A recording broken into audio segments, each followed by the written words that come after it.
ഇന്ന് 75ാം പിറന്നാൾ ആഘോഷിക്കുന്ന പ്രധാനമന്ത്രി നരേന്ദ്രമോദിക്ക് ആശംസയുമായി നടൻ മോഹൻലാൽ. നമ്മുടെ ബഹുമാന്യനായ പ്രധാനമന്ത്രി ശ്രീ നരേന്ദ്രമോദിജിക്ക് ജന്മദിനാശംസകൾ നേരുന്നു. നമ്മുടെ രാജ്യത്തെ കൂടുതൽ ഉയരങ്ങളിലേക്ക് നയിക്കാൻ താങ്കൾക്ക് നല്ല ആരോഗ്യം, സന്തോഷം, തുടർച്ചയായ ശക്തി എന്നിവ നൽകട്ടെ എന്ന് മോഹൻലാൽ സോഷ്യൽ മീഡിയയിൽ കുറിച്ചു. പിന്നാലെ നിരവധി പേരാണ് മോദിക്ക് ആശംസകൾ അറിയിച്ച് കമന്റ് ചെയ്തത്. ലോക നേതാക്കൾ അടക്കമുള്ള ഒട്ടനവധി പേരാണ് മോദിക്ക് ആശംസകൾ അറിയിച്ച് രംഗത്തെത്തുന്നത്.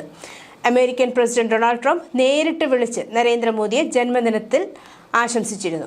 2 ആഴ്ചത്തെ വിപുലമായ ആഘോഷ പരിപാടികൾക്ക് കേന്ദ്ര സർക്കാരും BJPയും ഇന്ന് തുടക്കമിടും. റോമിലെ പ്രമുഖ റെസ്റ്റോറന്റായ സോയയിൽ പ്രധാനമന്ത്രി നരേന്ദ്രമോദിയുടെ 75ാം ജന്മദിനത്തോടനുബന്ധിച്ച് പ്രശസ്ത ഇറ്റാലിയൻ ഷെഫ് വാലന്റീനോ റഹീം ത്രിവർണ്ണ മില്ലറ്റ് പിസ്സ ഉണ്ടാക്കിക്കൊണ്ട് ആദരം അർപ്പിച്ചു. പ്രധാനമന്ത്രി മോദിയുടെ ബാല്യകാലത്തെ ആസ്പദമാക്കിയുള്ള ദേശീയ അവാർഡ് ലഭിച്ച ചലോ ജീത്തെ ഹേ രാജ്യത്തുടനീളമുള്ള സിനിമാ തിയേറ്ററുകളിലും ലക്ഷക്കണക്കിന് സ്കൂളുകളിലും പ്രദർശിപ്പിക്കും.